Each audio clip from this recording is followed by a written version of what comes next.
اسم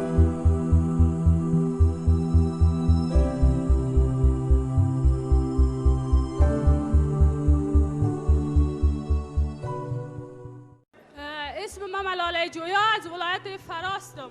البته به اجازه حاضرین محترم به نام خدا به نام شهدای گلگون کفن راه آزادی وطن میخوایم چند لحظه صحبت کنم. من انتقاد مسئله تمام وطندارای ما که در اینجا حضور داره به است که چرا میمانند که مشروعیت و قانونیت بودن ایلوی جرگه زیر سوال بره. البته وجود او جنایتکارایی که کشور ما را به این حالت رساندن یا کسایی بودن که کشور ما را میراث جنگ‌های ملی و بین المللی ساختن. سنسیتیوترین کسا بودن در جامعه که میخواستن که کشور ما را به این حالت رساندن. یا باید محاکمه بین المللی و ملی شوند یا مردم ما اگه ببخشه مردم پا برهنه افغان هرگز تاریخ را میبخشه.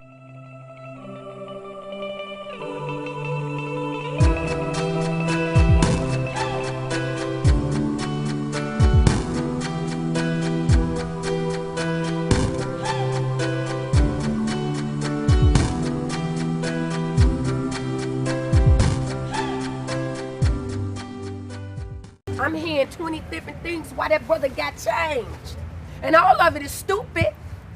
All of it is stupid. 2 o'clock in the afternoon when these babies coming home from school, y'all shoot. For real. This is unacceptable for me to be holding this boy, this young man's obituary. Schools, churches, your mama's house, your cars, those are safe zones. When I was about your age, I was making some real stupid decisions and some stupid calls that was causing me, my life, blood on my hands and my head. Stop. Who does this baby belong to? Who does this little shorty belong to? He just hanging around y'all? He just hanging, he just hanging around y'all, right? So he see everything that you all do, right? So if this brother right here catch a case and do 100 years, whose fault is it? It's his fault?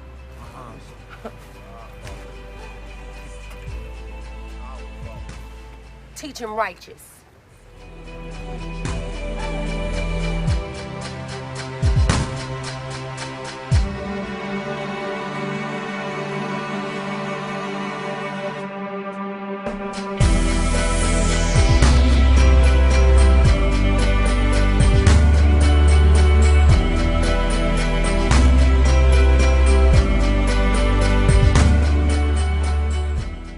We are constantly being bombarded by problems that we face, and sometimes we can get completely overwhelmed. The story of the hummingbird is about this huge forest being consumed by a fire. All the animals in the forest come out and they are transfixed as they watch the forest burning, and they feel very overwhelmed, very powerless, except this little hummingbird. It says, I'm going to do something about the fire. So it flies to the nearest stream, takes a drop of water, and puts it on the fire, and goes up and down, up and down, up and down, as fast as it can. In the meantime, all the other animals, much bigger animals like the elephant with a big trunk, could bring much more water. They are standing there helpless, and they are saying to the hummingbird, what do you think you can do? You're too little. This fire is too big. Your wings are too little. And you're big, so small. You can only bring a small drop of water at a time. But as they continue to discourage it, it turns to them without wasting any time and tells them, I am doing the best I can. And that to me is what all of us should do. We should always feel like a hummingbird.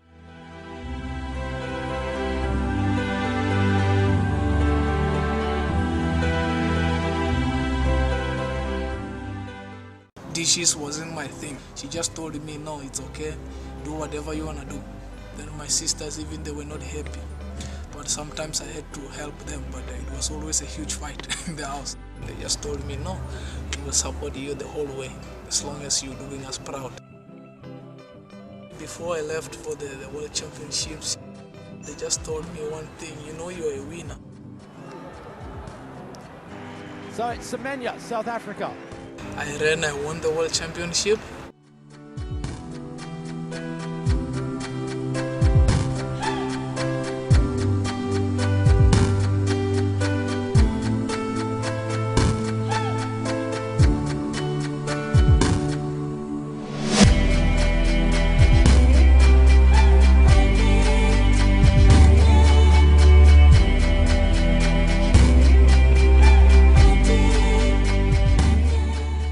One story I put in the last chapter was really got me, helped me understand my country, was a shoe repair. This woman I met in the street in Zhengzhou, capital of Henan, just by the River Yellow. And she spent 28 years working in the street and also living in the public toilet and drinking the water from a public toilet as well, without any help. And this woman, with her husband who repaired bicycles in the street, sent their children to the best university for PhD and MA. And when she cooked the food for me with the public toilet water, that moment I struggled. Should I go on to eating the lunch with them? I have to, because they had been working and living there 28 years already, And how much I could understand this woman, I realized China, this country, today is not something by political power or not by the economic numbers. China survived because of those mothers, like the shoe repair.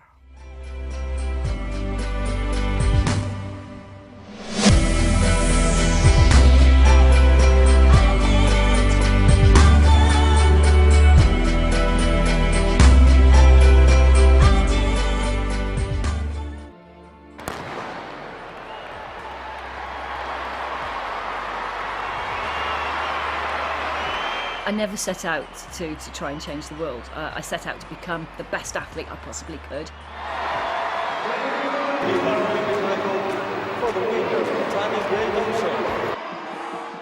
The realisation that I could actually become number one in the world, I think took quite a long time to come to me, because it was always about looking at little steps. It was about improving my world ranking. It was about making the next games. And then as I got older, I kind of recognised that I had certain strengths in being able to try and encourage people to change their attitudes towards disability.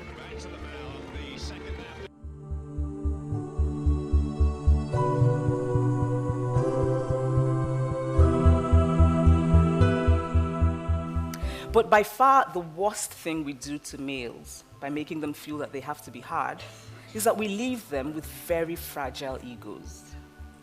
The more hard man a man feels compelled to be, the weaker his ego is.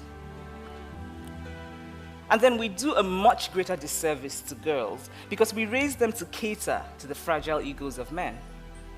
We teach girls to shrink themselves, to make themselves smaller.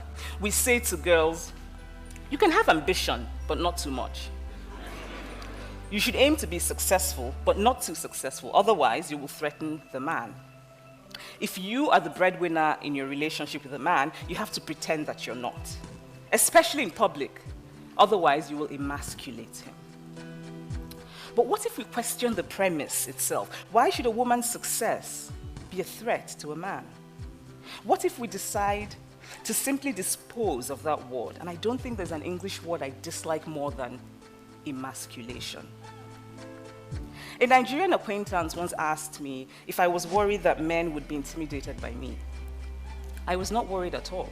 In fact, it had not occurred to me to be worried, because a man who will be intimidated by me is exactly the kind of man I would have no interest in.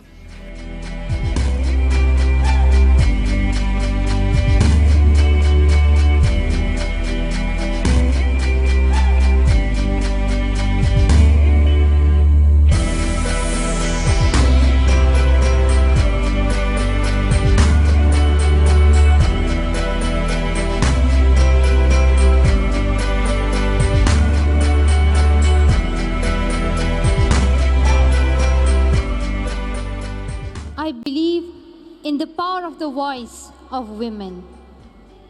I believe that when we work together, then it's really easy for us to achieve our goal. When I was in SWAT, only few of us were speaking, but still our voice had an impact. And now, not only I, but millions of girls are raising their voice and they are speaking. So I believe that through our voice, through raising our books and our pens, we can achieve our goals.